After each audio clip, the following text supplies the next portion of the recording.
XSFM입니다. I, D, W, K. 딸기예요? 그 아실의 유승균 PD입니다. 방송사가 유튜브 컨텐츠에 영향을 받듯 메이저 미디어는 새로운 매체의 출현과 트렌드에 발을 맞춰야 하겠죠. 조선일보는 어떻게 대응하고 있을까요? 헬마우스가 알아봤습니다. 2021년 12월 첫 그것은 알기 싫답니다.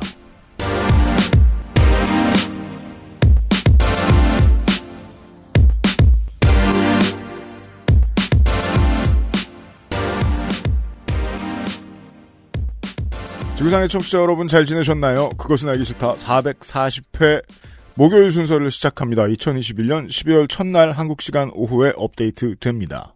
윤세민 에디터가 앉아있고요. 네, 안녕하십니까. 윤세민입니다. 오프닝이 문장으로 상상해보니까 되게 웃기네요. 뭐가요? 이것도 웹소설 제목 같네요. 뭔데요? 트렌디 해지기로 한 조선일보. 아, 그렇죠.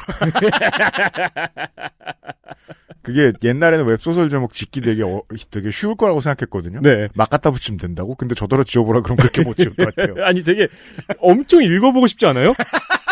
트렌디 해지기로 한 조선일보. 잠시 후에 들어보시겠습니다만 미리 간단하게 오늘과 내일의 방송 내용을 소개를 해드리면 원래는 그러지 않았을 것 같은 대학을 나오고 저널리즘 스쿨 같은 곳을 다닐 때에는 이런 기사를 쓰는 기자가 될 거라고 스스로도 생각 못했을 것 같은 어떤 저널리스트들의 이야기입니다. 쉽게 말해 사람들을 분열시키고 서로를 필요 없이 미워하게 만들면서 그걸로 이득을 보는 세력에게 본의 아니게 의득을 가져다주는 그런 저널리스트가 된 사람들이죠. 그 재주를 인정받아서 조선일보에 채용도 된 사람들입니다. 그런 것도 재밌을 것 같아요. 뭐요? 방상훈이 자고 일어나니 위키트리 기자? 그런 느낌이랄까요? 네. 상관없는 남의 인터뷰를 하나 보실까요? 그때 제가 느낀 게 뭐냐면 똑같이 로스쿨을 나왔는데 왜 여자 법무관은 대위로 뽑아주고 우리 아들은 중위밖에 못 다는지 저는 그게 정말 너무 차별이고 코로나가 터져가지고 군대에 계속 잡혀있고 이런 와중에 보상할 길이 없다는 걸 그때 절실히 깨달았습니다. 젊은 남성들의 박탈감이 그래서 나오는 거구나. 아주 절실히 깨닫기는 했지요. 어떤 사람일까요? 먹고 살기 편해서 교육비를 많이 들여가지고 아들을 잘 키운 그런 엄마의 이야기일까요? 국민의힘 이수정 공동선대위원장의 라디오 인터뷰 일부입니다. 뭐랄까요? 많은 분들이 허탈해 하실 텐데 이런 사람일 거라고 생각하고 지지하거나 응원했던 건 아닌데 라면서 말이죠. 그 사실이 자주 하는 말입니다. 입장을 이기는 이론은 없습니다. 다만 정도의 차이가 있을 뿐이죠. 자기 입장을 조금 덜 내는 사람 그리고 이념과 이론을 사수하는 사람이 있는가 하면 자기 입장 앞에서 모든 게 무너지는 사람들도 덜어 있긴 있습니다. 일반인들이 정치를 이해하기 힘든 이유가 이겁니다. 정치인을 안 해본 사람들은 이만큼의 입장을 가질 일이 별로 없거든요. 재개발 조합장 같은 걸 하지 않는 이상은 말입니다. 그 인터뷰 내용은 지금 사실과 다르다는 팩트체크 기사들이 있네요. 네. 네. 그러니까 아예 입대 조건이 달랐다는. 그리고 사관생도잖아요. 저쪽은. 네. 그렇죠. 저 대위는. 이미 밝혀진 거라 아무도 억울해할 일도 없고 그냥 이상한 아젠다만 던져진 상황인데 저분이 왜 저럴까? 입장 문제입니다. 입장 때문에 본인이 원래 믿고 있다고 사람들이 알고 있던 무언가를 버리는 사람들은 많은데 정도의 차이라고요. 그걸 정말 쉽게 버리는 사람들이 있습니다. 그런 사람들은 늘 오며 가며 헬마우스를 만나게 됩니다. 헬마우스 코너로 잠시 후에 이어드리겠습니다. 그것은 알기 싫다는 반려세제 깨끗한 생각, 건강한 비움 친구 평산네이처 디메이트, 아름다운 재단 18어른 캠페인, 인생은 한방, 원광디지털대학교 한방건강학과가 돌아왔군요. 기사시부리. XSFM입니다. 안전하고 성능이 인정된 고급 원료. 직접 생산과 유통구조 개선으로 거품 없는 가격. 당신의 삶이 조금 더 깨끗해질 수 있게. 진짜 청소를 하자. 반려세제 깨끗한 생각. 건강기능식품 광고입니다. 물과 결합해 40배로 팽창해서 장운동을 촉진하는 질경이 씨앗 껍질 차전자피. 차전자피 식이섬유가 들어있는 당신의 새로운 비움 친구. 디메이트를 만나보세요. 이번만큼은 제대로 마음먹은 당신. 과식과 야식을 피할 수 있다면 가르시니아 캄보지아 추출물이 함유된 건강한 비움 친구. 디메이트가 도움을 드릴 수 있습니다. 식사 조절, 운동, 수분 섭취, 그리고 비움 친구 디메이트. 평산네이처. 인생은 한방. 한의학, 기초영양학, 식품위생학, 푸드스타일링까지 최고의 교수진들이 만든 약선조리 전문가 과정. 다양한 자격증부터 창업 과정까지 오랜 경험으로 이뤄낸 완성된 커리큘럼. 한 차원 높은 음식 문화를 위한 당신의 선택. 원광디지털대학교 한방건강학과에서 2021년 12월 1일 원서 접수를 시작합니다. 인생은 한방. 원광디지털대학교 한방건강학과. XSFM의 목소리를 담당해주시는 많은 성우 여러분들이 돌아가면서 인생은 한방을 읽고 계십니다. 올해는 윤건 성우예요. 아무튼 이거는 앞으로 이제 성우분들을 저희는 계속 쓸 거잖아요. 네. 요걸로 오디션을 보셔도 되겠네요.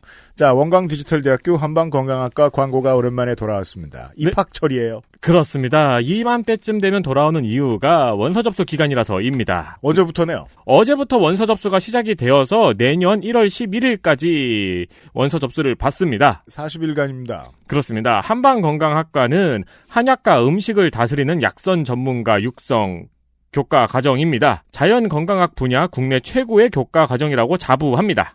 요즘은 약선 음식 해가지고 식당들도 있고 그런 모양이더라고요. 점점 많이 팔리지 않을까 싶어요, 제 생각에는. 전공을 연계한 석사 과정도 준비가 되어 있습니다. 네, 요거는 말씀 못 드렸던 것 같아요, 예전에. 네, 웰빙문화대학원의 자연건강학과를 운영을 하고 있는데요. 네. 이게 보통 대학생들한테 공포의 이제 말이 대학원 갈래였잖아요. 아, 그렇죠. 네, 자네 대학원은 어떻게 생각하나. 네. 근데 이제 그게는 이제 현역으로 대학을 다니는 20대 초반한테만 그렇고. 근데 석사 과정들이 다 50대죠? 그럼 그건 뭐 별로 문제가 되지 않을 겁니다. 그렇죠. 할만합니다. 네. 또 이왕 네. 하는 거 석사까지 하는 게 좋기도 하고요. 네, 여러분이 네. 50대란 얘기는 아니고 껴보면 든든할 거란 얘기입니다. 준비가 잘 되어 있는 평생교육 코스를 찾던 분들이 이미 많이 찾고 있습니다. 공부노동자 얘기가 나와서 말인데요. 저는 이 학과의 교수님들을 만나 뵀잖아요. 네. 절대 우리가 생각하는 교수의 곤조가 없습니다. 우리가 젊은 사람들이 공부노동 하고 있는 대학원에 가보면 선생님들이 니들은 공부하는 게 의무다. 나한테 배우는 게 의무다라고 생각하거든요. 이런 과정의 선생님들은 이 사람들이 배우도록 하는 게 내 의무다라는 마인드예요. 맞아요. 네. 네. 아주 달라요. 그렇습니다. 원광디지털대학교 한방건강학과가 돌아왔어요. 고려해 보시기를 추천드립니다.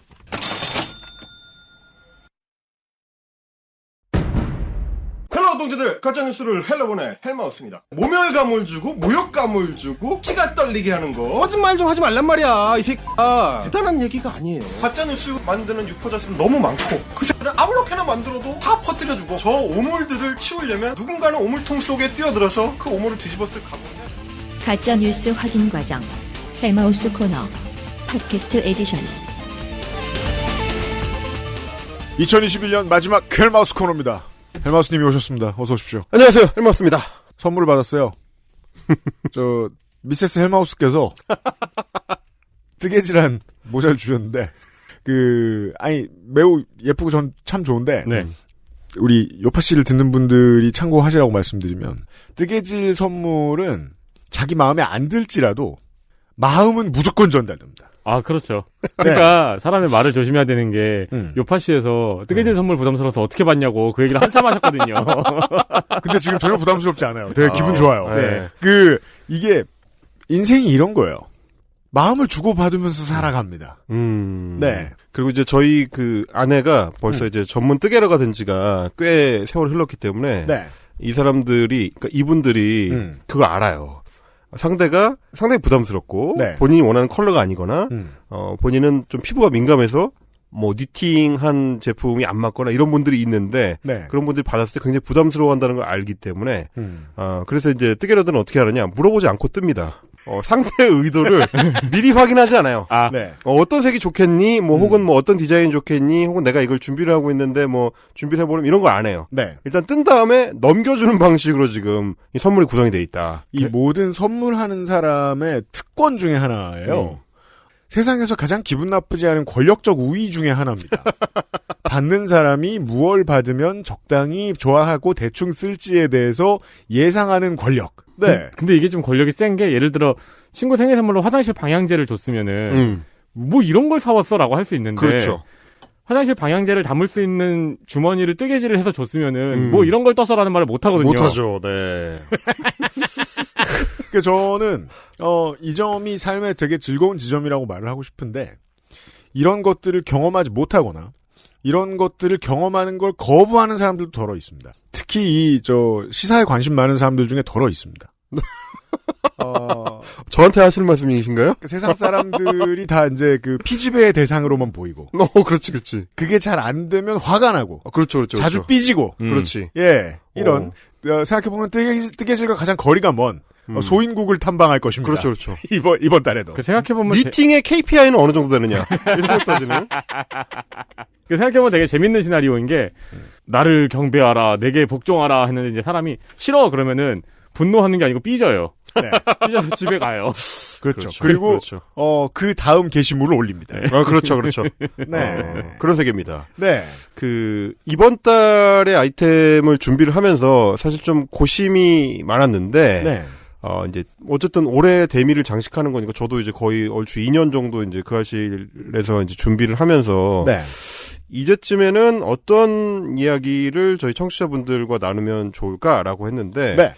역시나 좀 그런 어떤 접점, 마이너한 세계와 메이저한 세계가 만나는 지점에 네. 대한 고민을 한 번쯤은 같이 나눠보고 싶다. 이것은 뭐랄까 일종의 이제 개화 늑대의 시간이죠. 올해부터 헬마우스 코너가 이제 그 지점을 헬마우스님은 좀 걱정하셨는데 혹시 과거만 캐먹고 사는 건 아닌가? 쓸데없는 과거에 매달려 있는 건 아닌가? 그렇지 않죠. 올해부터 헬마우스는 미래를 보여줍니다. 얼마나 더 짜쳐질 것인가. 아주 적당한 사례입니다. 그동안은 개인적으로 소인배였다가 네. 짜친 코퍼레이시 됐어요. 그렇죠. 짜침의 기업화. 경영학적으로 짜친. 그런 세계로 넘어가고 있습니다. 저희가 사실 다 이제 90년대 학번 내지는 2000년대 초반 학번들이 봤을 때는 우리가 싸워온 대상이라는 거는 굉장히 좀 큰 담론 안에 있는 것들이었어요. 좋은 시절이었죠. 그렇습니다. 그렇네. 싸울 게 거학분이라고 생각했던. 2020년대는 뭐냐면 안티조선 운동이 망하고도 10년이 지난 세계거든요. 그러면 이제 우리가 싸워야 하는 대상은 우리가 조선일보와 싸워서 최종적으로는 어떻게 보면 일정 부분 실패했기 때문에 더 거대해진 조선일보, 더 매스 미디어화된 어떤 거대한 존재들과 담론적으로 싸울 줄 알았는데 그게 아니고 얘네들이 점점 아래로 내려가서 그렇죠. 개미 군단의 일원이 되는 바람에 우리가 이제 파브르처럼 이제 개미들을 관찰하는 단계로 넘어갈 줄은 몰랐죠 지금. 그렇죠. 그래서 오늘은 개화 늑대 시간으로 우리가 찾아갑니다. 그래서 조선일보가 개가 되는 순간, 늑대라고 자부했던 조선일보가 개가 되는 순간들을 오늘 만나보시겠습니다. 10년 전에 나란 백분토론에서 토론했던 조선일보라는 이제 인물화된 그렇죠. 사람이 10년 전에 나랑 토론을 했어요. 되게 치열한 토론을 했고 10년 만에 만났는데 모래를 던지고 도망가는 거네요. 그렇죠. 내 눈에. 그리고 헬마우스한테 모래를 던졌다! 라면서 신의 한 수에 출연하는 거죠. 그리고 그 사실을 밝혀요. 그렇죠. 그 찍기도 합니다. 윤서인하고 인터뷰하고. 이런 세계로 가겠습니다. 2000년대 이후, 그러니까 IMF 이후에 한국 사회를 규정할 때 중요한 것 중에 하나가 이제 외주화입니다. 네. 이 모든 걸 외주화하는 시대에 미디어도 이제 참여를 하기 시작했는데 파견의 품격형의 기자들이 등장하고 파견의 품격. 일본 그 유명한 드라마죠. 예. 우리 한국에서는 그 김혜수 씨 주연으로 이제 리메이크가 되기도 했었던 파견 나가서 그 회사를 뒤집어 놓을 수 있는 실력을 갖춘 그렇죠. 파견에 특화된 어떤 그 노동자들 이야기인데 파견의 품격형 기자들이 등장하고 그리고 그들을 중심으로 회사를 외주화하는 미디어들이 나오기 시작합니다. 이 문제를 오늘 다뤄보겠습니다. 속칭 실시간 이슈 대응이라고 실시간 이슈 대응. 네, 매체 안에서는 그렇게 얘기를 합니다. 이슈 대응을 빠르게 해라. 이슈 대응을 실시간으로 해라. 이슈 대응을 24시간 내내 해라. 라는 게 국장님들이 말씀하시는 하나의 이제 기준이 된 시대거든요. 국장님들은 유튜버들이 이 사실을 눈치챈 지 한 5년 뒤부터 그걸 눈치챘죠. 그렇죠. 네. 그래서 옛날 같으면 그 위키트리나 인사이트 같은 짜친 매체들이 허핑턴 포스트, 코리아 하고 있었던 그 세계를 그러니까 애들이 이제 사탕 뺏어 먹으러 온 거예요, 아저씨들이. 그렇죠. 옛날에는 그게 자기들이 생각했을 때는 이제 애들 사탕 먹는 거라고 생각해서 무시했는데. 그렇죠. 뭘 저런 걸 빼서. 사탕 산업이 3조 원 규모로 커지고 막. 호의호식하는 거예요. 막 설탕물만 팔고 있구만 이렇게 생각했는데. 뭐야 이게. 코카콜라가 된 거죠. 깜짝 놀란 거죠, 네. 이제. 그래서 이제 자기들도 그거를 해 먹어야 되겠다라고 이제 나서게 되면서 네. 말은 실시간 이슈 내용이지만 실제로는 어뷰징 기사 생산인 그래서 이제 기성 매체들이 어떻게 하면 어뷰징 기사를 좀 더 효율적으로 생산해서 그 사탕을 뺏어 먹을 것인가. 네. 에서 선택을 한 대안이 일종의 사내 하청이었습니다. 말씀하신 것처럼 5년 전부터 본격화된 움직임인데 네. 그 주로 이제 온라인 팀이라는 바이라인이 생겼어요. 그렇죠. 조선일보 온라인 팀, 중앙일보 온라인 팀, 맞습니다. 문화일보 온라인 팀 이런 식으로. 그 보면서 약간 그 생각 들죠. 그걸 누가 몰라? 내가 지금 뭘로 보고 있지? 그러니까요. 종이로 보냐? 사실 그리고 되게 웃긴 건 뭐냐면 그 기사를 읽는 그 독자들은 네. 뒤에 붙어 있는 온라인 팀은 별로 신경 안 씁니다. 그렇습니다. 앞에 있는 조선일보, 앞에 있는 문화일보, 앞에 있는 중앙일보를 신경을 쓰는 거지. 지들끼리나 온라인 팀을 붙이는 거예요. 그 사실 자기들을 위한 알리바이거든요. 맞습니다. 쪽팔린 건 아니까. 오늘 지금 2시간 내내 지금 오늘 내일 계속 들으실 텐데 이 양반들이 부끄러운 짓을 해놓고 여러모로 알리바이를 남깁니다. 그렇습니다. 그 알리바이 중에 하나가 온라인 팀이었어요. 그래서 실제로 그 기업 내부를 들여다보면, 언론사 내부를 들여다보면 온라인 팀이라는 거는 해당 그 언론사의 정규직들이 아니고 대부분. 네. 그럼요. 대부분 이제 비정규직으로 일시 고용한 상태이거나 혹은 인턴들을 그렇게 굴리는 경우. 네. 들이 또 많고요. 네. 그래서 요즘에 이제 무슨 인턴 기자라는 바이라인으로 나가는 경우들이 있습니다. 사실 그것도 쪽팔린 거라고 생각하니까 그렇게 맞습니다. 바이라인을 다는 건데, 근데 매체에서 일했던 제 입장에서 봤을 때 그게 더 쪽팔려. 그렇죠. 아니 어떻게 매체 타이틀을 걸고 나가는 기사를 인턴 기자의 바이라인을 답니까? 아니 옛날에는 인턴 기자 옆에 선배 기자가 같이 있었잖아요. 있었는데 요즘엔 인턴 기자만 있더라고요. 네. 이게 뭐 대학 내일도 아니고 쪽팔리다는 거죠, 사실 말하자면. 이게 이제 그냥 뭐 이제 학보사에서 말하자면 나중에 미래를 위해서 연습 겸 해가지고 기사를 내는 거라면 그렇게 얘기할 수도 있지만 아니 공식 언론사에서 내는데 인턴 기자를 달아서 내는 것도 참 쪽팔린 일이고. 그리고 이제 그게 안 되는 경우에는 어떻게 하냐면 이제 저연차 이 기자들을 뺑뺑이를 돌려서 2년 단위로 3년 단위로 마치 이제 유배지로 보내듯이 네. 온라인 팀으로 보내서 맞습니다. 그렇게 활용하는 경우가 많았습니다. 네. 그 사실은 오랫동안 이 미디어 노동 환경에 대한 말씀을 드리고 있기 때문에 헬마우스 코너가 원래 잘 안 다루던 노동시장에 대한 얘기도 오늘은 좀 하게 될 수 있을 것 같은데, 오래 들으셨던 청취자분들은 이거 기본적으로 아시죠?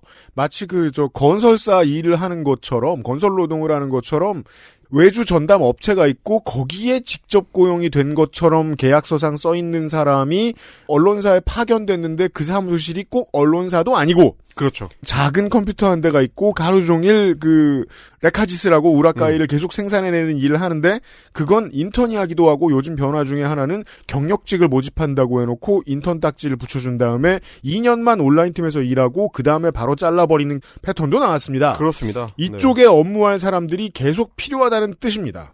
아 이거 구리네요. 네, 그러니까 구리고. 지네가 이거 아니래요? 그 콩나물을 빼먹으려고 와서는 그렇죠. 지네 위상은 지키려고 그거를 이렇게 사내 한척식으로 뭐 먹는데 그렇게 말하냐. 하지만 잘 이해됩니다. 근데 어디서 빼먹었는지 얘기 아니잖아요. 네, 그렇습니다. 네, 숙주 볶음에서 뭐. 네. 그러니까 쪽팔린 건 알겠는데 돈은 땡겨야 되겠다. 이제 이런 거고 조금 전에 우리 유피디님께서 말씀해 주신 것처럼 상시 고용 인원이에요. 반드시 필요한 인력이 된 지가 오랜데 네. 왜 정규 직원으로 고용을 하지 않느냐는 거죠.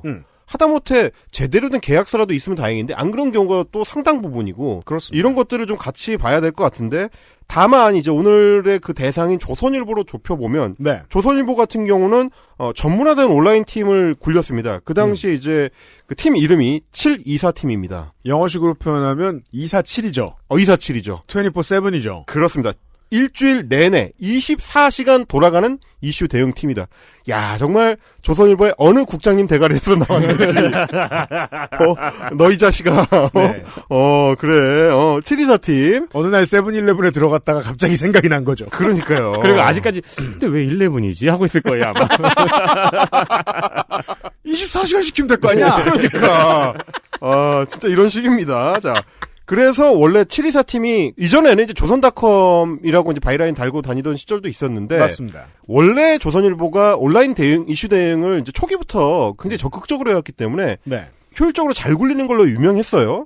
그래서 이제 724팀 자체도 그 포털에서 특히 이제 PV, 페이지 뷰를 끌어오는 데 있어서 굉장히 좀 활약을 크게 했었던, 기여를 많이 했었던 걸로, 사내에서는 악명이 높았습니다. 맞습니다. 요즘은 이제 그 반대쪽 매체에서 워낙에, 많이 때렸고, 그 양대 포털이, 우리 보수만 다루는 거 아니다라는 척을 하려고 요즘은 애를 쓰거든요. 그렇죠. 그래서 그나마 덜 보이는, 그래서 제가 상대적으로 피해를 많이 받는 게 조선일보예요.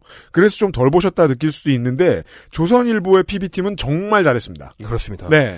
그 사실 저는 이제 그 미디어 비평 관련된 방송들을 같이 하면서 이제 쭉 그런 온라인 뉴스 팀에 대한 얘기를 많이 좀 다루게 되고, 예. 관찰을 많이 하게 되는데, 포털이 갖고 있는 어떤 문제 중에 굉장히 중요한 것 또 하나가, 네. 클릭해서 들어가기 전까지는 어느 매체에서 쓴 기사인지를 알 수 없는 구조라는 거죠. 그렇죠. 완전히 제목만 보고 클릭이 이루어지도록 이제 만들어져 있기 때문에 다음은 100%죠, 그 확률이. 그렇습니다. 네. 그러다 보니까 메인 창에 들어와 있는 눈길을 끄는 제목을 클릭해서 들어가는 구조라서 이 독자가 매체를 선택할 수 없다는 거. 맞습니다. 독자가 매체를 가지고 해당 제목이 어떤 식으로 구성됐을지를 유추할 수 없다는 거. 이것도 굉장히 중요한 문제인데 이게 조선닷컴이나 이제 온라인 팀 724팀 같은 경우는 이런 부분을 굉장히 좀 잘 활용했었던 팀으로 유명했습니다. 네. 그런데 올해 6월에 조선일보가 그나마도 체면을 더 이상 차리지 않겠다. 이건 뭐예요? 과감하게 선언을 했습니다. 그러니까 여적지 옷을 안 입고 있었는데 그렇죠. 양말을 벗겠다 뭐 이런. 그동안은 팬티를 안 입고 외출을 했는데 바지는 왜 입지 싶은 거죠. 그렇죠. 그렇죠. 말씀하신 것처럼 이제 다 벗고 양말만 신고 있었는데 양말을 내가 왜 신고 있지? 필요 없음을 깨달았다. 그 문제의식을 느꼈는지 724팀을 없애고 아예 어그로의 전문화를 선언을 했습니다. 혁신경영. 네. 혁신경영의 어떤 핵심은 무엇이냐? 기업 분할입니다.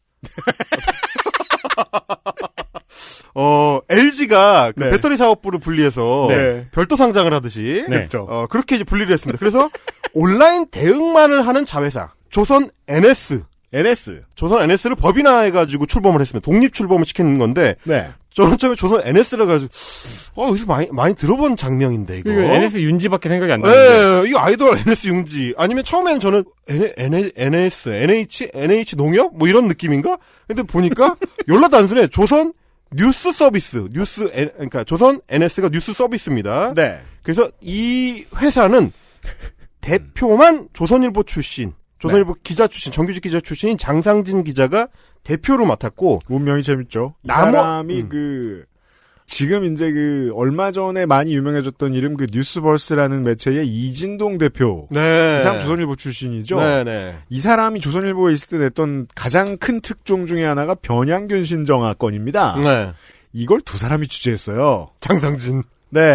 훌륭한 사람들이었던 것 같아요. 아무튼 조선일보의 중요한 사업 하나를 맡았어요, 이 사람이. 그렇습니다. 그리고 장상진 대표는 이제 조선 NS를 맡은 이후에 미디어스나 미디어 오늘과 원치 않는 인터뷰를 할 기회가 많은데 주로 그쪽에서 이제 걸려오는 전화를 받는 거죠. 그리고 이게 어떻게 된 일이냐라는 질문에 항상 그게 위법인가요? 라는 답변.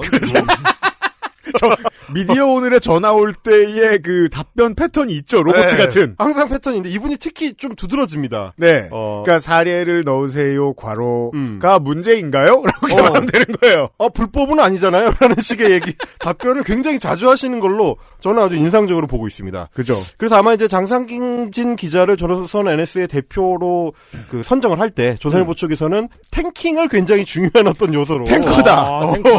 바바리안이다. 바바리안 룩 뽑았지 않나.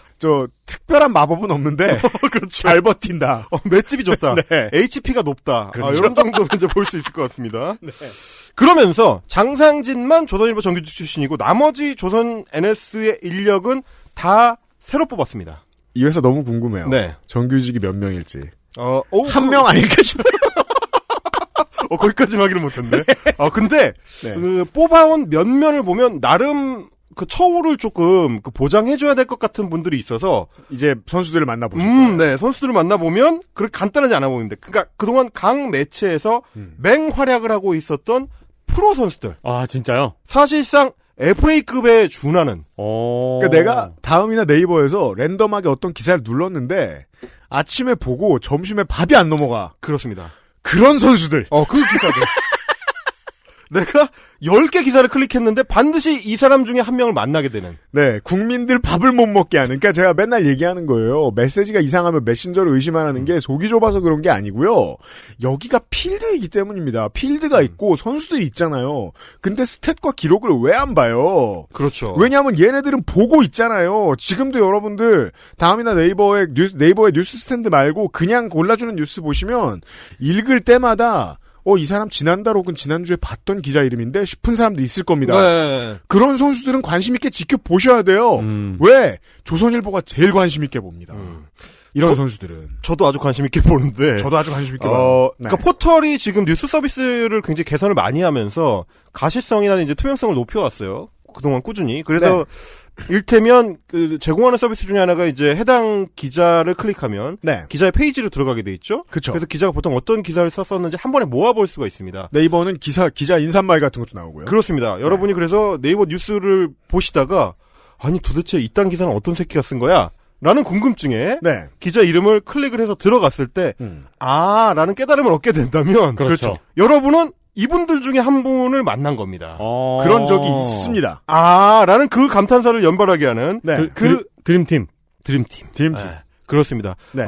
92년 미국 농구 대표 선수 팀 같은 마이클 조던과 찰스 바클리 같은 그죠. 그런 존재들, 특급 어그로꾼들을 빨아들였습니다. 그렇습니다. 한간에 도는 소문으로는 조선 NS에서 제시한 조건이 상당히 눈에 들어갈 정도였다. 눈이 번쩍 뜰 정도였다는 얘기들이 좀 있습니다.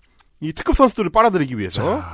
요즘은 조선일보나 중앙일보 노조도 힘들어하고 가끔 미디어 오늘 기자하고 통화를 하면 진심을 털어놓습니다.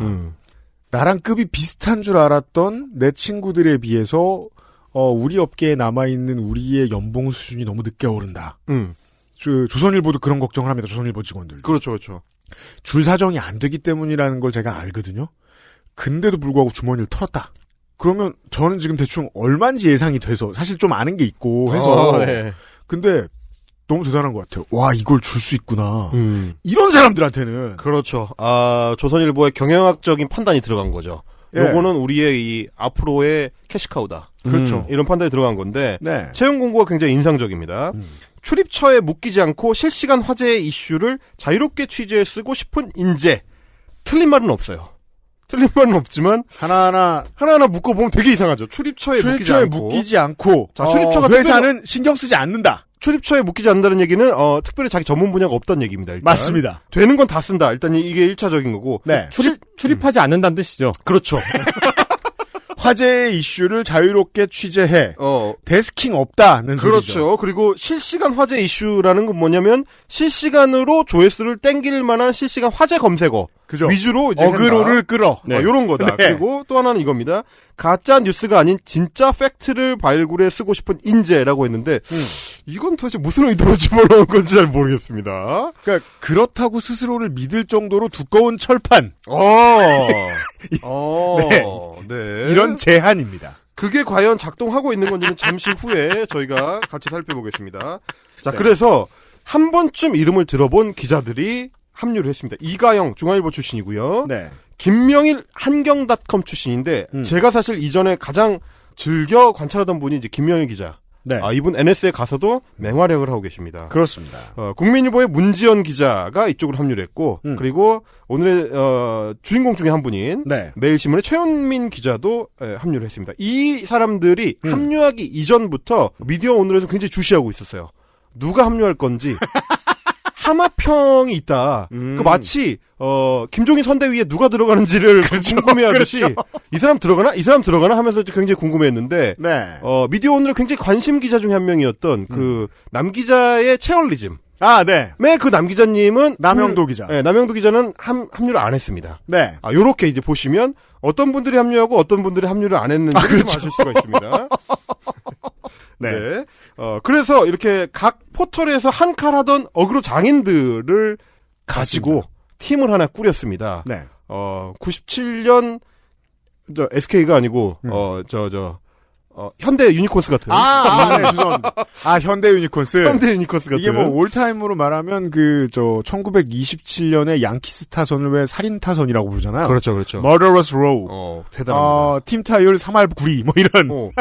다른 온라인 팀 같은 네. 공포에 떨만한 그렇습니다. 막강한 타격진. 네. 모두가 4번 타자. 그 사람들을 보면 이제 투수들이 고개를 절레절레 젓는 거죠. 그렇죠. 야, 나도 나쁜 놈이지만 너무 비인간적이구만.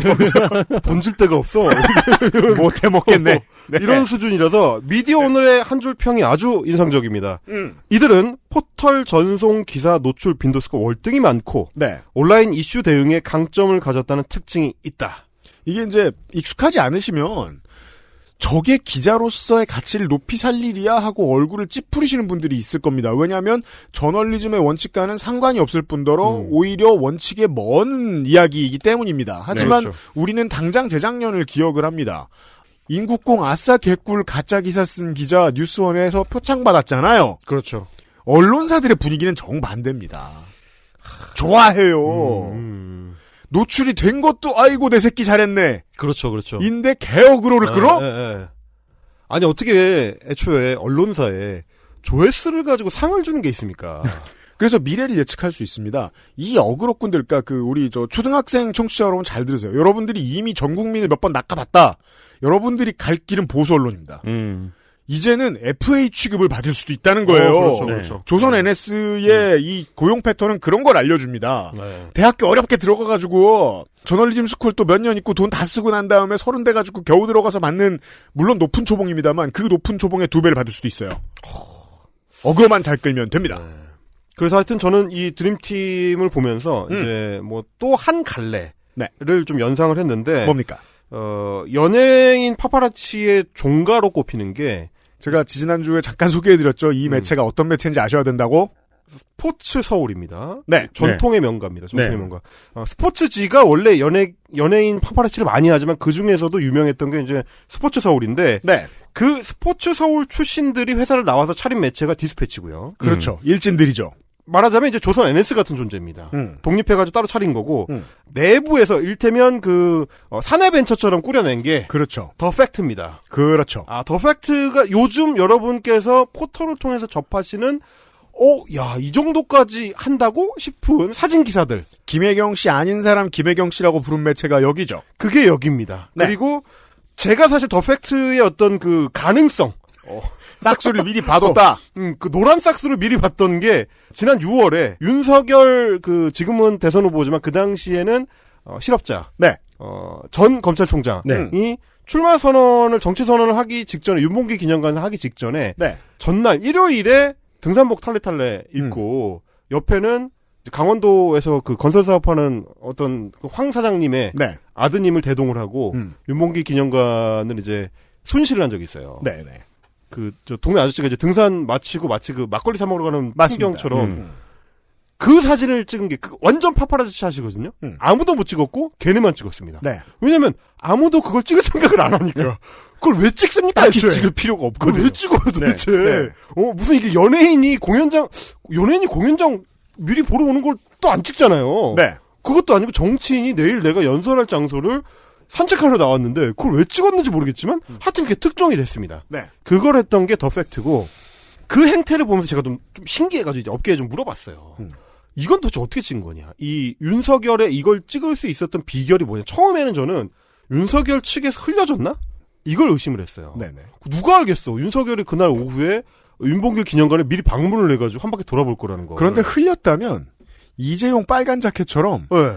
아주 많이들 찍었거나 했을 그렇죠. 거거든요. 그리고 굉장히 가깝게 굉장히 네. 좋은 샷들이 많이 나왔어야 되는데 더 팩트의 그 사진 기사는 누가 봐도 엄청 많은 줌을 땡긴. 줌을 엄청 땡긴 멀리서 찍었고 흔들린 것들 다 쳐내고 잘 뽑힌 거 몇 개만 출연한 그 샷이에요. 네. 좋은 사진이 별로 없어. 그래서 물어봤더니 그 스포츠 서울 출신의 디스패치들이 어떻게 일하는지를 아는 친구가 그 얘기를 해주더라고요. 그렇죠. 얘네들의 나름의 이 본가가 갖고 있었던 노하우가 있다. 네. 연예인들을 찍을 때 이 일정표를 뭐 매니저나 혹은 뭐 코디나 이런 사람들을 통해서 따로 돈 주고 산대요. 아, 진짜요? 특정 연예인들의 일정표를 미리 사. 그래서 뭐 이를테면 한 달치 일정표 이런 걸 사가지고 언제 무슨 요일에 일정이 비어 있는지를 확인한다는 거예요. 네. 그러면 일정이 비어 있는 날에 해당 연예인의 그 숙소나 이 집 앞에 가가지고 죽친답니다. 그리고 그 기자들이 잔뼈가 굵으면 실장님하고 여러 가지 면에서 친해지고 그렇죠. 그 다음에 그 실장님이 계속 그 회사에 있으면 주변 매니저들한테 정보를 게다가 내주죠. 그런 식으로 커리어가 커지죠. 그렇죠. 제가 지지난주인가요? 설명드렸던 더 팩트의 개념은 그거였죠. 정치 사회면을 한 번도 안 써본 선배들이 물려줄 수 있었던 DNA는 뭘까?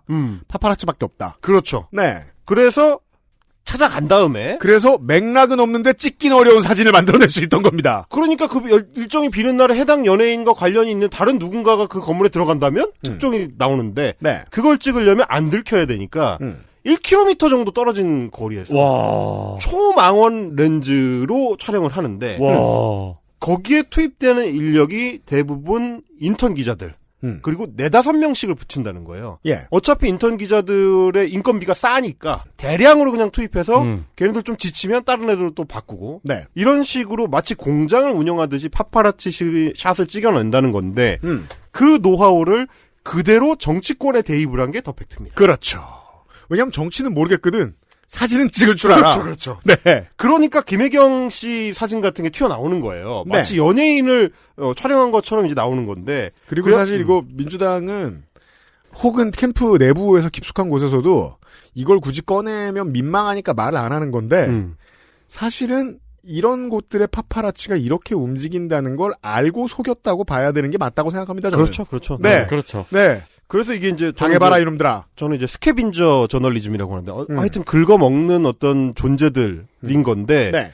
그 긁어먹는 존재들이 이제 정치 시사를 다루는 조선 NS로 왔을 때 어그로 끄는 실력이 어느 정도냐. 이제 뭐 일단 제목만 좀 뽑아봤습니다. 조선닷컴에서 뽑아볼 수 있는 게 일단 이가영 기자, 중앙일보 출신이죠. 이가영 기자 같은 경우에 제가 인상적이었던 제목 이런 겁니다. 네.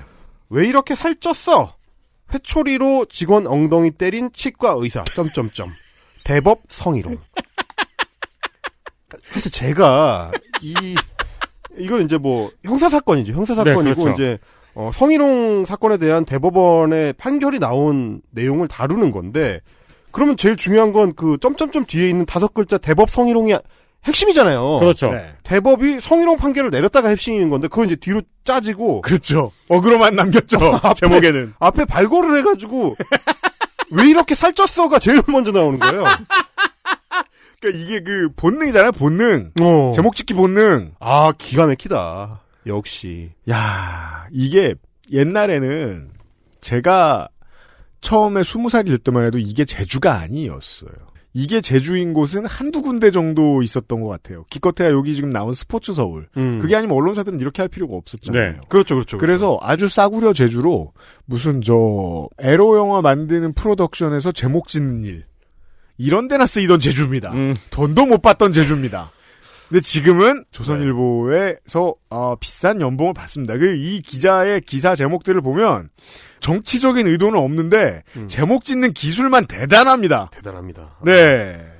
카피라이터네요. 뭐 다른 분들도 볼게요. 네. 김명일 기자 같은 경우는 이게 이제 그 모자이크 처리를 한 뭔지 모르겠는 사진이 이제 걸려 있습니다. 뭐 내용으로 추정하기로는 지하철에 누워있는 어떤 사람이 난동을 부리는 것 같은데 어떤 사람이 팔을 들고 있는 건데 네. 사진만 봤을 때는 치킨 다리가 삐져나와 있는 건가? 봉지 밖으로 다리가 나와 있는 건가? 그 지하철에 어떤 사람이 누워 있어요. 약간 그런 건데 제목이 이렇습니다. 인생은 엑스스. 섹스죠, 섹스. 섹스. 인생은 섹스 외친 지하철 난동 여성.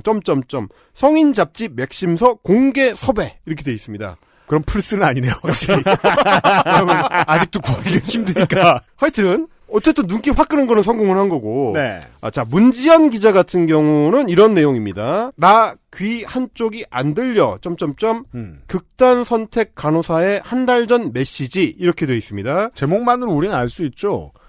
이 사람이 이 메시지를 보낸 사람이 실제로 존재한다면 그 사람 걱정해 쓴 기사는 전혀 아니다. 이게 왜 제목에 들어가냐 이거죠. 사실 이거 일종의 그러니까 자칫하면 일종의 2차 가해가 될 수도 있거든요. 네. 유가족들 입장에서 이분이 이제 그 소위 말하는 간호사들의 집단 괴롭힘, 태움의 피해자인 걸로 유가족들이 주장하고 있는 상황이고, 네. 뭐 이제 극단적 선택으로 몰릴 수밖에 없었던 그 상황들이 있는 건데, 그 카카오톡 메신저의 내용을 사진으로 딱 따서 뭐 귀 한쪽이 안 들리더라고 이렇게 이제 하고 있는 그거를 사진으로 붙이고 제목에도 그런 식으로 뽑아내는 게 과연 이게 저널리즘적으로 맞는 거냐. 네. 이 방식이 이 문제를 사회화시키는데 가장 좀 최선의 선택이냐. 이제 이런 저는 물음을 던질 수밖에 없었습니다. 이제 그런 걸 봤을 때도 네.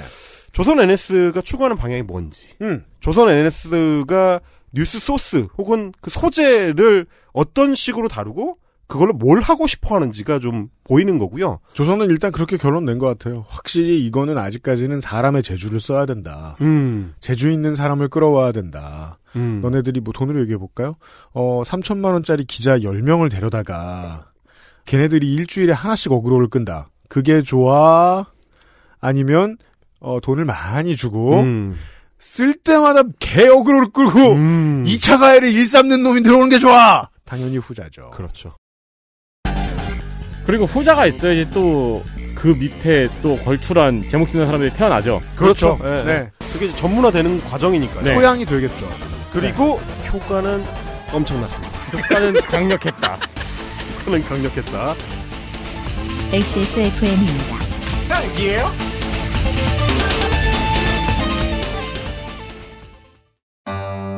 여보, 내가 제발 앉아서 해결하라 그랬지. 하루에 12번 청소할 수도 없고, 정 흘리는 사람 따로 있고, 청소하는 사람 따로 있고. 지나가던 사람이 우리 집 와서 볼일 봐요. 공중화장실인 줄 알고. 수전에 물 때는 맨날 욕조는 누래지고. 애들은 어쩜 그리 구석마다 잘도 찾아가 해도 표도 안 나는 거. 이거 대체 어째야 돼? 다른 생각하지 마세요. 오직 깨끗한 생각. 욕실엔 반려세제 클리바스. 18 어른의 건강한 자립을 위해 함께해주세요. 아름다운 재단 18 어른 캠페인. 인생은 한방. 한방 건강학과 식품 영양학. 당신이 건강한 식탁에 대해 알 수 있는 모든 것. 2021년 12월 1일 원광 디지털대학교 한방 건강학과에서 새로운 시작에 도전하세요.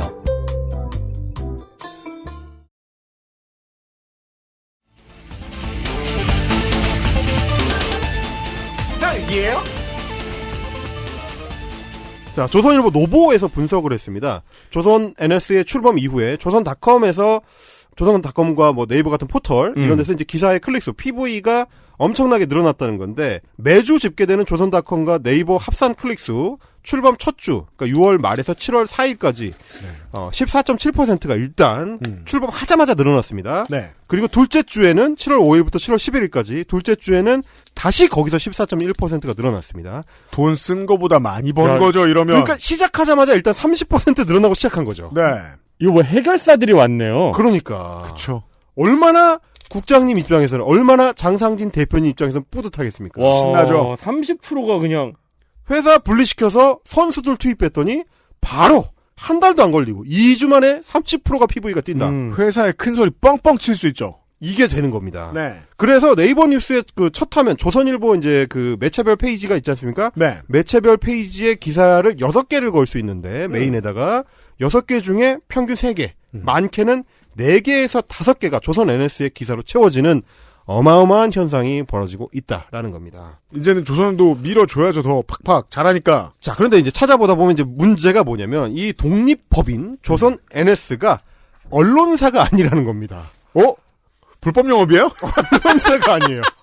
그럼 뭐야? 아니, 기사를 써서 포털에 송고를 하는데 언론사가 아니라니, 이게 무슨 소리야? 아니 뉴스 서비스잖아요, 회사 이름이. 근데 언론사가 아니야. 사실은 농수산이었던 거죠. 뉴스 서비스인데 언론사가 아닙니다. 제가 찾아봤던 결론적으로 뭐냐면 일종의 인력 파견 회사입니다. 우리가 아카이브가 많긴 많네요. 엠스플 뉴스가 이렇게 출발했다는 사실을 알려드린 적이 있었죠. 네. 홍보와 관련된 부서. 네. 그렇었다. 네. 와, 그래서 저는 DNA가 중요해요, 이상하게. 언론사. 엠스플 뉴스 얘기 들으니까 딱 그 생각이 드네요. 네. 그래서 저는, 야, 이거 장상진이 땀만 먹기 시작하면, 여러 가능성이 열리겠다. 엠스플ю스는 좋은 모델이죠. 그러니까요. 저도 딱 그 생각했거든요. 아니 뭐야 조회수에서 기존 조선일보를 압도를 해? 그러면 회사 잘 굴려서 플랫폼을 어떻게든 독립시킬 수만 있으면 전혀 다른 생각을 할 수 있겠는데? 그렇죠. 그죠. 이게 예를 들어 뭐 이제 엠팡 유저들 같은 야구 과몰입 시민이다. 네. 그런 사람들은 알아요. 이 언론사가 어떤 문제를 가지고 있는지. 네. 근데 바깥에 있는 사람은 모릅니다. 왜냐하면 멀리서 보면 만들어낸 물건이 속이 좁아서 나온 물건인지 알 수가 없거든요. 그렇죠. 그냥 물건 어그로지 뭐 그냥 순수한. 네. 거기에 이제 뭐 여러 가지들이 더해지면 굉장히 다양한 가능성이 열리니까.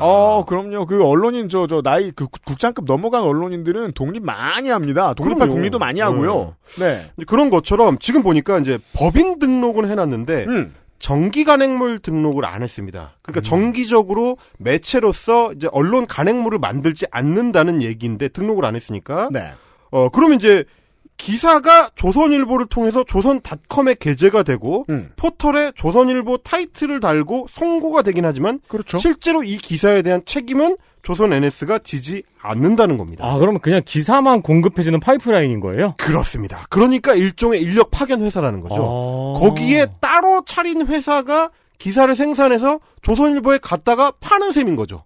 굳이 따지면. 네, 이런 식으로 지금 구성이 돼 있고. 그러니까 기내식 생산 하청업체죠. 그렇죠. 우리가 하청업체 기내식을 먹고 있다고 생각하진 않잖아요. 아시아나항공 기내식을 먹고 있다고 생각하지. 맞습니다. 완전 똑같습니다. 그래서 그걸 이제 가리는 택도 사실 아시아나 기내식에도 아시아나라고 써 있잖아요. 이 기사에도 조선일보라고 써 있는 거죠. 그건 애플의 마법 같은 거예요. 메이드 인 차이나면서 디자인드 인 애플 캘리포니아죠. 폭스콘인데 사실. 네. 폭스콘인데. 네. 중국에서 생산되는데. 네. 대만 회사가 중국에서 생산하지만 애플인. 네. 이런 거랑 지금 비슷한 겁니다. 그래서 조선 NS 기자들의 바이라인에도 조선일보가 붙어 있고. 그렇죠. 일부 기사는 지면에 옮겨 실립니다. 아, 진짜요? 네. 이게 인력이 부족한 채용을 좀 짜게 하는 한경이나 매경 같은 곳들에서는 예전부터 있던 일이죠. 온라인 부석계 닷컴께 좀 히트하면 지면으로 원습니다. 예. 그러니까 이제 뭐 자존심이고 뭐가 없는 거예요, 조선일보도. 근데 인터넷 신문사는 아니고 표현상, 형식상으로 보면 조선일보의 속보 작성을 담당하는 속보 작성 업무를 맡은 외주업체다. 이렇게 보시면 될 것 같고요. 야, 신문사가 기사 작성을 외주를 준 거네요. 그렇죠. 이 세목을 어떻게 정해야 될까요? 언론사도 아닌데 생산하는 건 속보고. 내부적으로 임금 지급이 어떻게 되는지도 저는 궁금해요. 조선일보 회계팀에서 주는 건지. 그죠. 어떤 식으로 그러게요. 돼 있는지. 그러면 안 된단 말이에요, 보통. 그러니까요. 되게 외주 회계사를 써야 되는데, 네. 야, 이런 게 어려워요. 이게 사실 그리고 이제 포털에 우회 송고하는 거 안 되거든요? 퇴출 사유 중에 하나예요. 맞습니다. 아, 그래요? 네. 이게 기준이 되게 강화돼가지고 2015년 이후인가 뭐 2010년대 들어와가지고 우회 송고를 하면은 걸리면 난리 나게 돼 있습니다. 실제로 조선일보는 예전에 스타뉴스였나? 조선일보 자회사 중에 하나로 우회 송고를 하다 걸려가지고 문제가 된 적이 있습니다. 근데 이거는 우회 송고를 또 안 보나 보네요? 그거는 또 뭔가 애매하게 좀 이렇게 그 바인딩을 해놓은 뭔가가 있나 봐요. 아직까지는 지금 문제 삼지 못하고 있습니다. 그래서 조선일보의 NS 기자들은 언론사가 아니기 때문에 청탁금지법, 김영란법에 적용 안 대상이 아닙니다. 걸리네요. 다 안 걸려요. 그래서 언론중재위를 통해서 이거 조정 신청이 들어와도 회부되지 않죠. NS 기자들은 회부가 안 됩니다. 언론중재의 대상이 아니죠. 조선일보가 성공하는 기사이기 때문에 조선일보의 국장이나 기자들이 대응을 하도록 돼 있는 거죠. 그러니까 책임은 지지 않는데 조회수는 크게 빨아먹는 이중구조로 돼 있다. 자, 이 점에 있어서 조선일보나 장상근 대표나 아니면 조선일보 내부의 입장도 얼른 상상이 되는 것이 유튜버들의 심정으로 생각하겠죠, 아마. 그렇죠. 야, 너네 언론인 아니잖아. 근데 게시물 올려서 돈 벌잖아. 우린 왜 못해? 법이 이상하지. 라고 생각할 수도 있겠죠. 그래서 미디어 오늘이 전화하면 위법은 아니잖아요. 이렇게 나오는 거죠. 그렇죠. 글 쓰는 게 위법이에요? 그러니까. 거대한 천하무적을 만들어내. 약간 구룡성체 같은 걸 이렇게 세워놨네요. 그렇죠. 방도 겁나 많아가지고 잘 못 찾아. 그렇죠. 그러니까 현대 유니콘스가 그다음에 얘기하는 거예요. 우리는 KBO에 등록되어 있지 않다. 그렇죠. 야구팀이 아니다. 야구팀이 아니다. 인력 파견 회사다. 샐러리 캡의 영향을 안 받는다거나. 대단합니다. 네. 요런 그 샐러리 캡의 영향을 안 받는 기자로 들어가 보겠습니다. 네. 이제 어그로의 사업화를 조선일보가 지금 하고 있는 셈인데 그 어그로의 사업화의 특징을 보여주는 이제 디테일은 뭘로 볼 거냐? 기사를 쓰는 기자를 중심으로 한번 보겠습니다. 선수들로 봐야죠. 선수 중에 선수. 네.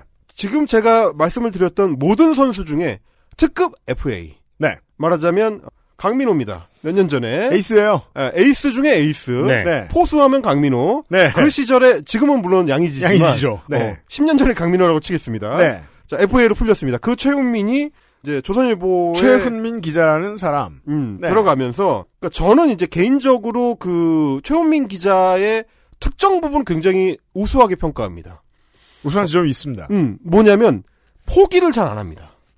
저널리스트에게 이건 아주 필요한 덕목이에요. 굉장히 중요한 미덕이죠. 그러니까 물론 그 갈림길은 있습니다. 공익을 위해서냐 이고를 위해서냐 이런 갈림길은 있는데 있죠. 네. 그건 차치하더라도 그렇죠. 네. 그게 이제 잘 파면은 태블릿 PC를 발굴하는 지독함이 되는 건데 네. 그렇죠. 자칫하면은 시비 거는 사람이 될 수가 있는 거고 네. 근데 그 갈림길에 있는 인물이라고 저는 평가를 하고 기사가 나오는 양상들을 봤을 때는 이게 요약하면은 저는 기사의 양태를 이렇게 요약하면 우리 최현민 기자가 저를 또 이제 잡아먹으러 올지 모르겠지만 이렇게 얘기를 합니다. 네. 꼬투리 저널리즘이다. 꼬투리즘. 그러니까 굉장히 꼬투리 저널리즘, 짜시래기 저널리즘, 짜시래기즘, 네. 쫌생이 저널리즘. 우리의 주제 짜치즘이죠. 와. 우리 헬마우스 코너에 딱 맞는 인물이에요. 야, 지난 2년 사이에 진짜 주인공이네요, 이 사람. 굉장합니다. 짜치즘이라니. 짜치즘입니다. 짜치스트. 그러니까 어떻게 보면 중요한 것 같기도 한데 네. 잘 들여다보면 전혀 중요하지 않은 이런 사람들의 굉장히 전문화된 특화된 존재입니다. 말만 들어보면 중요한 것 같은데 지나보면 안 중요해요. 별로 안 중요해요. 와, 되게 잘 정리했다. 한 3주 지나잖아요. 다 까먹습니다. 그러니까 제가 몇 년 동안 고민했거든요. 이 사람의 저널리즘을 어떻게 바라보면 좋을까. 와, 지금 답을 얻었습니다. 중요하지 않은데 꼬투리 잡는다. 거대한 저널리즘을 비평한다고 봤을 때는 굉장히 좀 비본질적인 것들. 네, 맞아요. 혹은 큰 잘못이 아니라 작은 잘못. 혹은 큰 말실수가 아니라 작은 말실수들에 주로 주목을 합니다. 네. 정치인에 대해서 주목할 때도 주로 이쪽에 포인트를 두고 있습니다. 근데 이제 이걸 보면은 그래서 그게 뭐라고 어떤 사람들이 말할 수도 있죠. 거기에서 재주가 들어가야죠. 기술이 들어가야죠. 그렇습니다. 그래서 굉장히 최훈민 기자의 저널리즘에 저는 이제 그러니까 치워버리지 못하고 주목하게 되는 게 뭐냐면 그렇게 쉽게 치부하기도 어려워요. 그 다루고 있는 정치인들이 가끔은 중량급들이기 때문에 네네. 이 사람의 비본질적인 실수가 어떻게 보면 본질적일 수도 있는 조금만 한 발 더 나가면 좀 더 큰 건으로 연결될 수도 있을 것 같은 인상을 줍니다. 본인이 그렇게 믿는 게 이해가 아예 안 되지 않는. 그리고 굉장히 이제 자기 비즈니스가 뛰어나기 때문에 말하자면 추종자들이나 이제 팬들 입장에서 봤을 때는 그렇게 이제 일종의 악과 싸우고 있다. 그게 거악은 아니지만 악과 싸우고 있다는 인상을 주기에 충분한 캐릭터다. 우리의 시간의 일관성을 확보하기 위해서 강영석 변호사하고 한번 비교를 해볼까요? 네. 일단은 팬들이 있어요. 이 사람이 진보인 줄 착각하던 시절부터 팬들이 있어요. 그렇죠. 그리고 이 사람들이 팬들이 된 이유도 간결한 편이에요. 강영석 변호사하고도 비슷해요. 뭔가 센 형. 센 형. 잘 배운 형. 나 대신 싸워주는 형. 나 대신 싸워주는 형. 예. 그리고 좀 생긴 것도 비슷한데 다만 작은 일이 사안의 본질인 것처럼 호도하는 말재주로 말할 것 같으면 강영석 변호사보다 한 수위입니다. 그렇죠. 제가 보기엔 그렇습니다. 그래서 이제 왜냐하면 강영석 변호사는 본인이 말하면서도 안 믿는 게 티가 나거든요. 이 사람은 다릅니다. 그 점에 있어서 프로페셔널이에요. 그 예를 하나 제가 가져와 봤습니다. 지난 8월에 제가 최훈민 기자가 조선 NS에 합류했는지 모르던 시점에 깜짝 놀랐어요. 조선닷컴에 가끔 이제 들어가 보는데 조선닷컴 모바일판의 첫 페이지에 딱 갔는데 대문짝만하게 유튜버 카광이라는 그 유튜버가 있습니다. 카광은 심지어 헬마우스 코너에서도 안 다룹니다. 짜차서가 아니에요. 네. 카광은 너무 심연이에요. 심의 어류? 그건 너무 초롱고기 있잖아요. 그죠. 이렇게 잘 때 야광 나오는 그런 애들은 사실 거기 둬야 돼요. 그렇죠. 그걸 끄집어 올리는 순간 문제가 생깁니다. 그렇죠. 그러니까 이제 말하자면 그 심해의 압력 아래에 있어야 걔네가 사이즈가 고만하지. 이걸 끌어올리면 갑자기 엄청 부풀어 올라요. 메갈로돈이 돼. 네. 고스트바스터즈의 그 마시멜로처럼 네네. 엄청 커지거든요. 그 압력이 달라서 그렇게 되죠. 네, 차라리 그냥 거기 두는 게 나은 애들이 있습니다. 지구의 평화를 위해서. 그렇죠. 딥웹 같은 존재예요. 네. 이건 만지면 안 된다. 그래서 저희 코너에서도 안 다룹니다. 카광은. 그래 그냥 니네끼리 그러고 있어라. 왜냐면 이게 심해기 때문에 이 해악도 제한적이거든요. 근데 제가 생각했던 그 초록 물고기가 걔가 갑자기 조선일보 1면에 딱 나온 거야. 네. 딱 보는 순간 사진을 딱 보는 순간 충격을 받았죠. 아니 카광이 조선일보 1면에? 지면 1면이나 마찬가지거든요. 조선닷컴 메인 페이지에 최상단. 그럼요. 깜짝 놀랐죠. 이게 뭐야? 이게 봤더니 제목을 봤더니 여장 남자의 소가 성매수 시도한 60대 점점점 문 캠프 특보 이력 논란 이렇게 돼 있습니다. 이때만 해도 이걸 쓴 게 최호민 기자인지 몰랐어요. 그리고 제목만 봤을 때는 그러니까 저는 카광을 알기 때문에 사진을 보고 이거 카광이잖아라고 생각하지만 일반적인 독자들 특히 5, 60대의 조선일보 독자들 입장에서는 그냥 젊은 20대 남자애. 문재인 캠프 문재인 정권의 사람이 성매수를 시도해? 이렇게 보이는 제목인 거죠. 60대인데? 60대인데 그러면 말하자면 중량급의 뭔가 정치인 이렇게 생각하거든요. 근데 클릭해서 들어가면 전혀 다른 얘기가 펼쳐집니다. 네. 자, 이를테면 이런 식입니다. 이게 뭐냐면 카광이 자주 하는 것 중에 하나가 이 사람이 그 성대모사, 특히 여성 성대모사, 어린 여성 성대모사 굉장히 잘해요. 그래서 그걸 가지고 장기를 살려서 네. 남들 낚시하는 그 영상 콘텐츠를 많이 만들거든요. 아, 그 여성인 것처럼 전화를 해서 그렇습니다. 여성인 것처럼 전화를 하거나 아예 여장을 하고 나가서 일종의 그 함정 수사처럼 뭔가 이제 그 사람을 곤란에 빠뜨리는 콘텐츠를 주로 많이 해서 히트를 시켰었는데 네. 이것도 비슷한 거였던 거죠. 그래서 이제 몰카형 영상으로 여고생인 척하고 그 성매수를 시도하는 남성을 낚아가지고 네. 그 남성의 이제 집까지 가서 뭐 이제 계속 거부를 하다가 이 남자가 뭐 꺼져 뭐 이렇게 해가지고 이제 택시비 받아서 나오는 것까지가 영상의 내용입니다. 와 진짜요? 오 그게 가능한가요? 굉장히 잘해요 그 연기를. 그게 잘 팔리는 걸로 알고 있어요. 네. 주작도 아니고요? 주작도 아닙니다. 이게 몰래 카메라 형식으로 만들기 때문에 와. 그래서 뭐 그 남자가 어디 간 사이에 이제 거실을 쫙 화면을 찍었는데 문재인 캠프에서 준 임명장이 있는 거죠. 조직 특보 네. 뭐 이런 걸로 해가지고 임명장이 2개가 딱 있는 걸로 히트를 만든 겁니다. 제목 뽑기가 너무 좋으니까. 네. 이게 8월 말 기사였는데 사람들이 이렇게까지 몰랐을 리도 없고 이렇게까지 안 퍼졌을 리도 없고 아직도 얘기하고 있어야 되죠. 그렇죠. 근데 그렇지 않잖아요. 근데 이제 아시다시피 사실은 그 뭐랄까요 이 조직 특보라는 거는 대선 전국이나 이제 총선 전국 때 조직 특보라는 거는 그냥 뿔입니다. 네. 이게 이제 특별한 사람이라서 그 사람을 위해서 준비한 임명장이 있는 게 아니고 일종의 지지층의 외연 확장을 위해서 자주 가서 줄 잘 서는 사람한테 줍니다. 그렇습니다. 내지는 그냥 주기도 합니다. 그냥도 줍니다. 줄 안 서도. 이를테면 지난번에 이제 윤석열 캠프하고 이준석 국민의힘 대표가 서로 이제 밀당 줄다리기를 할 때 했었던 얘기 중에 하나가 그 특보 임명장과 관련된 거였습니다. 네. 그 당시에 윤석열 캠프의 핵심 관계자 윤핵관이라고 하죠. 이제 네. 윤핵관이 이준석 대표를 공격하면서 했었던 얘기 중에 하나가 선거라는 게 대선이라는 게 임명장 300만 장 뿌리면 된다. 라는 얘기를 할 때 그 300만 장이 이 특보 임명장 300만 장을 얘기하는 겁니다. 네. 그거가 거실에 걸려 있었다라는 건 사실은 엄밀히 따지면 큰 의미가 있는 건 아니에요. 네. 그러니까 여러분이 집에 조단이 한 켤레 있다고 해서 조단의 특보는 아니잖아요. 정확히 말하면 호구에 가깝죠. 그렇죠. 네. 이 경우도 보통 호구죠. 그러니까 이게 이 문제를 특보 임명장 뿌리기 문제를 가지고 올해 여름에 몇 번 시도를 걸어 해보고 조선일보가 간을 보다가 포기했었어요. 그 중에 한 건이 요거였고 나머지 조금 될랑말랑했던 게 소위 청주 간접단 사건이었죠. 그렇죠. 그것도 비슷했죠. 네. 그 청주에 계신 동네 바보 어르신들 을 이제 자칭 간첩들. 민주당과 엮어보려고 했던 네. 사건. 이것도 그런 느낌이에요. 그러니까 이제 이게 이제 소위 말하는 측근인 척하려고 이런 것들을 이게 낚시성으로 많이 했는데 그러면 여러분이 이제 특보 문제를 지워버리고 보면 말이죠. 특보라는 걸 문재인 캠프 특보라는 걸 지워버리면 이 사안은 아주 단순해집니다. 한 유튜버가 여장을 해서 그 성매수를 여고생에 대한 성매수 욕구를 갖고 있던 남자를 낚았다. 네. 이 사건이죠. 이게 그 함정 수사가 그 법의 한 장치로 포섭돼 있지 않은 한국에서는 사실 형사법적으로도 거의 의미가 없습니다.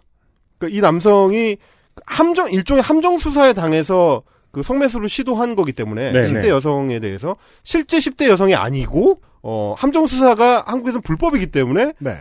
일종의 해프닝이죠. 그렇죠. 물론 굉장히 문제적 사건이고 해당 남성에 대해서는 뭐 어떤 방식으로든지 조치가 들어가야 될 거고 실제로 이제 신고가 이루어져서 경찰이 이 남성에 대한 조사를 하고 있다는 후속 기사까지 조선일보에 나오긴 했습니다. 네. 그때도 문재인 특보라면서 그 단어를 몇 번 써야 되는군요. 문재인 특보라면서 했어요. 문재인 특보 수사 중 이렇게 했는데 그 뒤에 후속기는 없습니다. 왜냐하면 뭐 어떻게 할 수가 없었을 거기 때문에. 네. 어쨌든 그런 사안인데 최원민 기자 입장에서는 이게 됐다라고 생각을 한 거죠. 네. 이거 먹힌다. 실제로 먹혔습니다. 내가 연봉을 받는 이유가 이거다라고 생각했다면 아주 회사가 정말 원하는 인재죠. 근데 문제는 뭐냐면, 그러니까 최훈민식의 비본질 저널리즘의 이제 일단을 보여주는 동시에 최훈민 기자의 어떻게 보면 영리함. 헬마우스님이 그래서 보면서 읽으면서 그런 의심을 했겠군요. 기자 이름을 안 보고 읽었는데 이거 왜 최훈민 같지? 비본질적인데 잘도 끌고 가네. 게다가 이 기사가 굉장히 길어요. 온라인이라서 가능한 건데 우리가 이제 추석이나 설에 기사 읽기 하다 보면 짜증나는 기사 있지 않습니까? 네. 별거 아닌 걸 계속 너덕너덕 붙여가지고 엄청 길게 끌고 가는 기사. 이 기사가 제가 본 그 조선일보 최근 기사 중에 제일 긴 기사 중에 하나예요. 네. 굉장히 깁니다. 그 메이저 언론사는 절대로 그렇게 하라고 가르치지 않는 것이라서 이건 역시 DNA 중에 하나입니다. 메이저 언론사 혹은 저널리즘 스쿨에서 배워본 적이 없을 경우에 탐사 보도를 하면 읽기 어려운 분량의 기사가 나옵니다. 그러니까 이거죠. 그래서 긴 기사에 잡다한 정보 이것저것을 굉장히 상세한 묘사가 들어가요. 해당 영상에 대한 동세부터 시작해서 카메라 워킹 뭐 이런 것까지 우리 기사 읽기 놀이에서는 자주 봤었던 그런 느려쓰기 기사를 쭉 쓰고 나서 맨 마지막에 앞서 유피디님께서 얘기해 주셨던 알리바이를 붙입니다.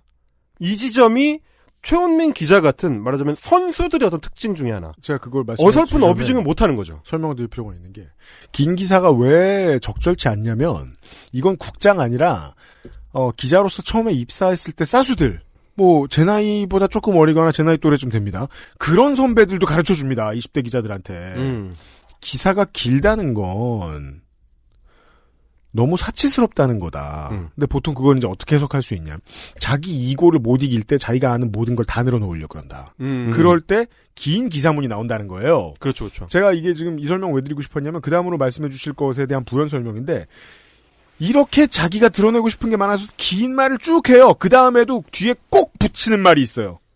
말하자면 본 의견은 제작진의 의도와 상관이 없으며 이거랑 똑같은 거죠. 네. 그럼 왜 편집에서 덜어내지 않는 거야? 그런 부분을 보여주시죠. 네, 그런 겁니다.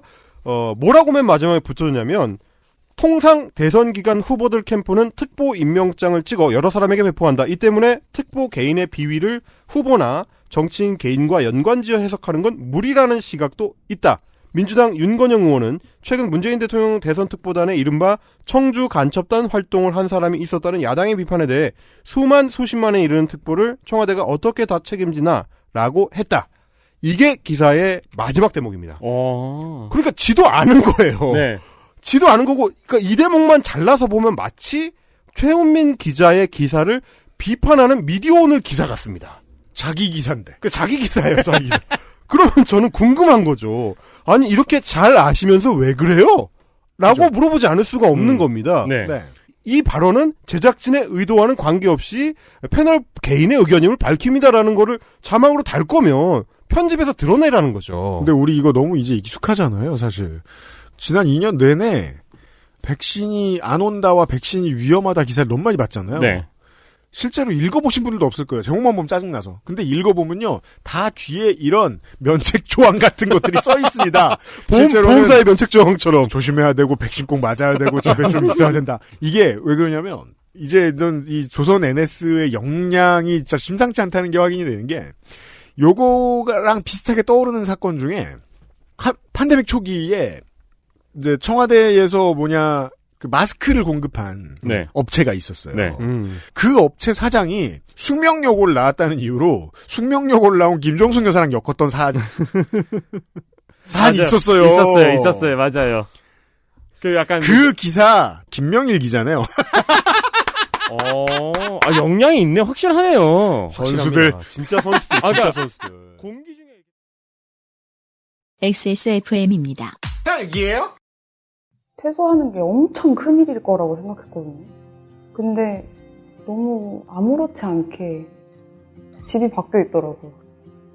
제가 무슨 생각이 들었냐면 그러면 나는 이제 내 스스로 나를 찾아야 되는구나. 내가 할 수 있는 일 찾아야 되는구나.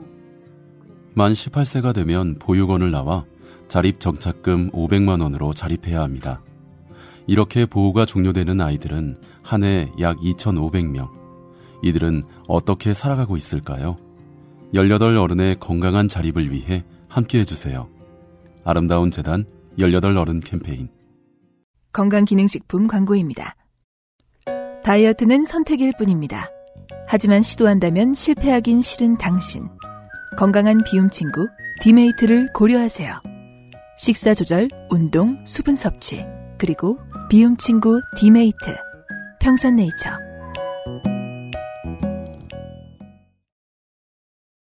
진짜 선수들. 진짜 선수들. 공기 중에 이렇게 떠다니는 것 중에서 그런 걸 캐치하는 능력이 대단하네요. 그러니까 이게 사실상 우리나라의 사람들이 피곤하게 하는 바이러스들 얘기합니다만 정말 언론에서는 이게 무슨 김명일 변이, 최훈민 변이 이런 게 있는데 메이저들인 거예요, 메이저. 일종의 엑스맨이네. 자기 슈퍼파워가 있네. 잘하는 분야가 있네요. 그런 거인 거고. 그러니까 저는 이제 또 하나 이제 문제를 삼고 싶었던 게 이제 카광이라는 유튜버를 발굴해서 조선닷컴의 메인 페이지 상단에 올리는 실력이라는 거는 뭐 당연히 지금 쭉 말씀을 드렸지만 네. 또 하나는 그렇게 된 본질적 변화, 이 매체의 어떤 본질적 변화와 네네. 그게 중요해요. 맞닿아 있다는 거죠. 원래 같으면 카광이 조선닷컴의 메인 페이지를 장식할 수가 없습니다. 네. 심회어를 꺼내지 않아요. 누구라면? 그렇습니다. 조선일보에 처음 입사해서 조선일보에서 저널리즘을 배운 기자라면 조선일보 기자였다. 바로 그겁니다. 왜 그러냐면 이 카광이라는 문제적 인물이 실제로 문제가 드러나서 뭐 사실상 이제 인터넷 커뮤니티에서도 일종의 볼드모트가 되던 네. 그 시점에 조선일보가 냈던 기사가 있습니다. 이 인물이 사실은 발굴이 될 때는 윽튜브보다 더하다라는 얘기를 들었었거든요. 네. 그러니까 원래는 이제 DC 인사이드에서 이제 네임드로 활동을 했었는데 그러다가 문제가 되면서 발굴된 이슈들이 뭐 몸캠 피싱을 통해서 이제 돈을 뜯어냈다든지 뭐 리벤지 불법 촬영물을 이제 유포했었던 전력이 있다든지 네. 노인 혐오 발언을 이제 코겔이라고 하죠. DC 인사이드 코미디 갤러리 이런 데서 막 쏟아냈었던 시절. 그래서 일명 코겔 광수로 불리던 시절. 이런 시절의 악행이 이제 드러나서 활동 중단을 선언할 때 실명까지 거론하면서 이제 기사를 썼던 게 조선일보입니다. 심해어 말씀해 주셨으니까 말인데 심해 막 3,000m, 4,000m까지 내려가서 서식하는 유저들도 있어요. 네. 도통 못된 소리만 하는. 이런 사람들도 카광은 피한단 말이에요. 그렇죠. 네네네. 예. 엮이기 싫어하니까. 네. 그래서 그 당시에 조선닷컴의 어뷰징 기사 제목이 뭐냐면 혼밥 만화 카광 과거 악행 책임 통감. 활동 중단 선언 이렇게 해놓고 악행은 또 한자로 강조를 해주셨습니다. 조선일보한테. 조선일보니까요. 자 이런 기사를 써놓고 얼마 되지도 않아서 이걸 다시 재발굴을 해가지고 자기네 이제 메인 페이지에 올린다는 것은 조선일보라는 혹은 조선닷컴이라는 어떤 매체의 성격이 조선일보와 만나서 그 조선 NS의 조선일보와 조선 NS가 만나서 그리고 조선 NS의 슈퍼파워들과 만나서 어떤 변질이 일어나고 있는 것이 아닌가 이런 생각을 하게 되는 겁니다. 테라포밍이죠. 그렇죠. 생각해야 될 건 이겁니다. 조선일보 지면이 최악인 줄 알았다. 라고 생각하시면 새로운 컨텐츠를 만나는 시간. 네. 헬마우스 코너 내일 이 시간에 좀 더 이어가 보겠습니다. 주제만 기억하십시오. 중요하지 않은 것 같은데 우리를 끌고 들어가서 중요한 것처럼 보이게 하고 사람 속을 좁게 만들어요. 헬마우스님이었습니다. 수고하셨습니다. 감사합니다. 저희들도 내일 이 시간에 나머지 이야기를 가지고 돌아오도록 하겠습니다. 안녕히 계세요. 안녕히 계세요. XSFM입니다. I, D, W, K. 딸기예요?